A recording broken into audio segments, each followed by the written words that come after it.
এসো, দেখো আমি চাবি এনে দরজা খুলতে পেরেছি কিনা।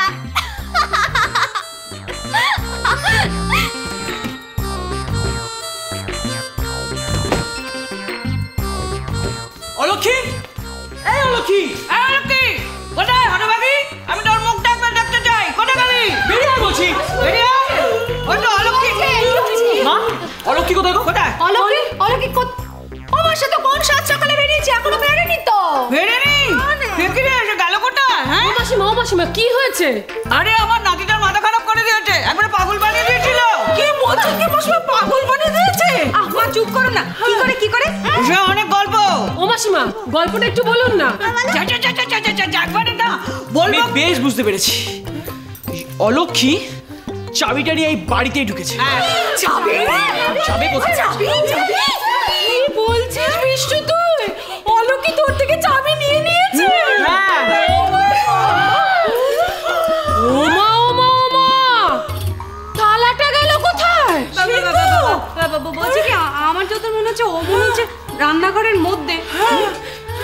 দাঁড়াও, কি করবো?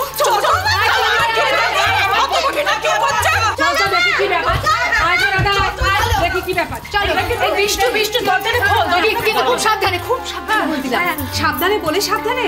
ওরে বাবা, এর নাম হচ্ছে অলক্ষী। অলক্ষী? আরে দূর তরিকা সাথে সাবধানে।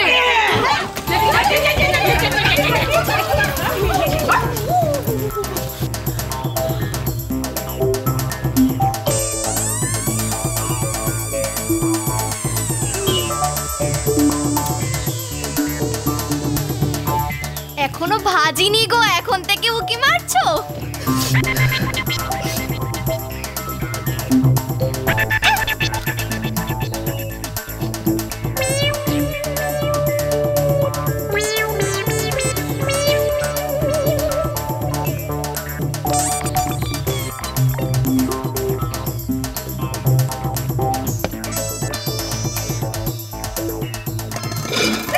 কি হচ্ছে কি? দেখেছো? দেখো দেখো কেমন আমাকে দেখিয়ে দেখিয়ে ময়দা ভাসছে। ও মা, আবার কি হলো? এই সরো সরো, কই দেখি দেখি সরো।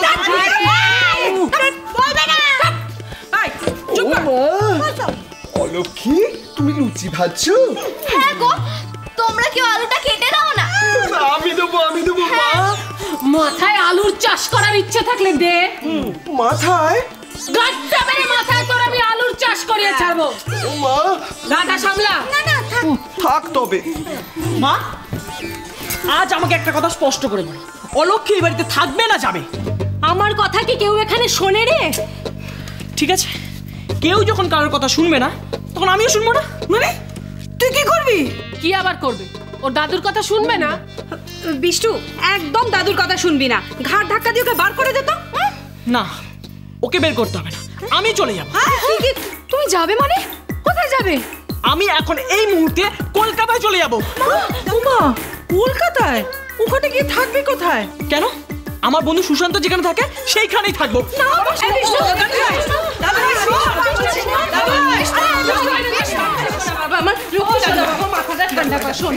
মাথা গরম করে তো কিছু হবে না। তোর বাবা ফিরুক, দেখ আমি এর একটা হেস্ত নেস্ত করবই। লক্ষ্মী বাবা আমার, শান্ত হয়। তুই শুধু আমাকে বল কি হয়েছে সেটা বল। কি হয়েছে? ওই অলক্ষী জেনে গেছিল যে আমার কাছেই চাবিটা রয়েছে, তারপর আমাকে রাস্তাতেই ধরলো। তারপর এখন যখন আমি জেনেই গেলাম যে তোর কাছে চাবিটা আছে, তখন আমি চাবি না নিয়ে এখান থেকে যাব না। ভালোই ভালোই চাবিটা দিয়ে দে। দেব না। ভালো হবে না বলে দিচ্ছি, চাবিটা দে আমাকে। দেব না। দে বলছি। এই তুই না আমার বর, তুই ভাড়া দিবি। নাও নাও নাও, ওর থেকে টাকাটা নাও। লক্ষ্মী, ভালো হবে না বলে দিলাম। ভালো হচ্ছে না? কি ভালো হচ্ছে না? চাবিটা আমাকে দিয়ে দে, তাহলেই সব ভালো।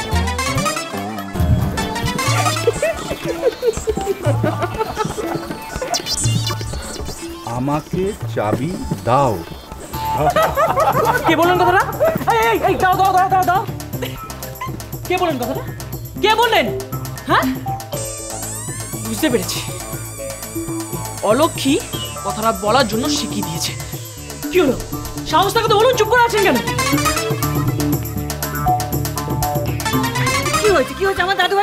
করছেন আপনারা? কি হলো? কি কি হয়েছে? এই দেখেন, একদম গায়ে হাত দেবেন। গায়ে হাত দেওয়ার দরকার নেই, নিজের পিঠে কি লেগে আছে পড়তে পারলে পড়ে নাও, পাগলা কোথাকার। এই পাগল, পাগল কোথাকার।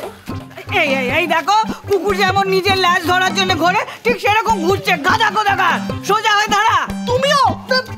আরে আমাকে পড়তে দে, দেখি আগে কি লেখা আছে। তুমি পড়তে পারবে? পারবো। তুই সোজা হয়ে দাঁড়া, দেখি। দাঁড়া, ঘর। ইদে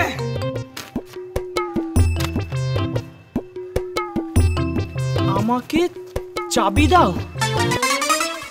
এবার বুঝেছো, সবার সামনে আমাকে পাগল বানানোর চেষ্টা করেছে। হ্যাঁ রে গপু, আমি যদি ওখানে গিয়ে না পড়তাম না, দাদুভাই করে কি মারতো। আমি তো কোনো রকমে কাটিয়ে দাদুভাইকে নিয়ে বেরিয়ে এলাম। ঠিক আছে, দাঁড়াও। এর একটা বিহিত না আমি আজ করবই। ওফ, আর তো সহ্য হচ্ছে না। আমাদের বিষ্টুকে পাগল বানাচ্ছে। দূর, এইভাবে কাউকে পাগল বানানো যায় নাকি? সরো। পাগল তো হয় শুধু প্রেমে, কাউকে পাগল বানাতে গেলে না শুধু প্রেম বিলোতে হয়। প্রেম, শুধু প্রেম। প্রেম বিলোবি? আজ আমি একটা হেস্ত করেই ছাড়বো। অনেকদিন আশপটিতে হাত দেই না। বৌমা, নিয়ে এসো তো আমার আশপটিটা। থাক, আর প্রেম বিলোনোর দরকার নেই। বেশ হয়েছে। দূর, এই বাড়িটা একটা পাগলের বাড়ি হয়ে উঠেছে। আমি আর এখানে থাকবো না। চুপ করে দাঁড়া।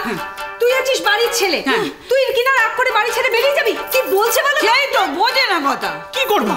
যখন কাউকে বদলাতে পারলাম না, কেউ কারোর মত বদলালো না, তখন আমি এই বাসাটা বদলাবো, তাতে তোমরাও ভালো থাকবে আর আমার জ্বালাটাও মিটবে।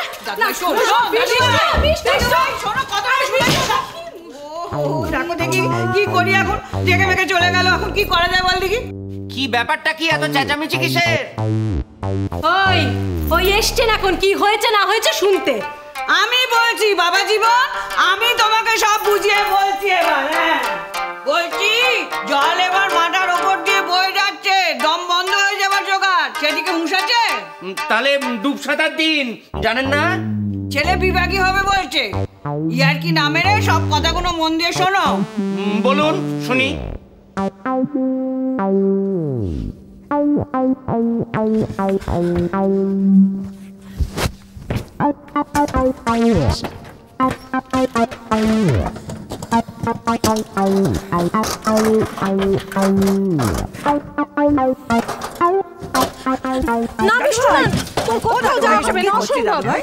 মা, আমাকে যেতে দাও, না হলে আমি কিন্তু জামা কাপড় ছাড়াই চলে যাবো। দাদুভাই মাথা গরম করিস না দাদুভাই, আমি তোর বাবাকে বলেছি, সমস্ত বুঝিয়ে বলেছি, দেখ সব ঠিক হয়ে যাবে। বাবা, বাবা কি করবে? দেখো কি রান্না করে দাঁড়িয়ে দাঁড়িয়ে ময়দার নিচে কাটছে। দে মা আমায় দুটো লুচি ভাজা। যাও গিয়ে দেখো। না, দাঁড়িয়ে দাঁড়িয়ে নেচি কাটছি না, আমি লুচি খাবো। আর দুটো কেন খাবো, অনেক বেশি খাবো। মিললো তোমার কথাটা? না না, সব মিললো না। মেয়েটা তোকে একটু পাগল করেছে, হয়রান করেছে, এই তো। হ্যাঁ, এই দেখো, এ আর নতুন কথা কি? সে তো প্রথম দিন থেকেই করে আসছে। হ্যাঁ, আজকে হঠাৎ এত রেগে যাচ্ছিস কেন? আচ্ছা বাবা জীবন, তুমি এই আগুনে জল ঢালতে এসছো না ঘি? একটু পরিষ্কার করে বলবে? হ্যাঁ, আগে ঘি পরে জল। কিচ্ছু ঢালতে হবে না, আগুনে কিচ্ছু ঢালতে হবে না, আমাকে আমার মতো যেতে দাও। আরে এই দেখো, এই এত রাগারাগি করিস না, এত রাগারাগি করিস না। আমি তো তোকে বলেছি যে আমি সব রকম ব্যবস্থা করে তোকে ওই কলকাতায় পাঠিয়ে দেবো। কোনো দরকার নেই, আমি একাই চলে যেতে পারবো। আরে বাবা, এত রাগ করে যেতে নেই। থাক, এত তেল দিতে হবে না, এই তেলটা অলক্ষীকে গিয়ে দাও, লুচি ভাজতে কাজে লাগবে। এই তোর এই রাগটা কার ওপর রে? ওই মেয়েটার ওপর না লুচির ওপর? কারোর ওপরই, আমার নিজের ওপর। মনে হচ্ছে না যে নিজের গালে দুটো চড় মারি। আমি যে কি কখনো দাদুর পেছন পেছন ওই শিবরামপুরে গেছিলাম। দেখেছেন মা, আজ মনে হচ্ছে ও আমার ছেলে। সংসার সুখের হয় রমণীর গুণে।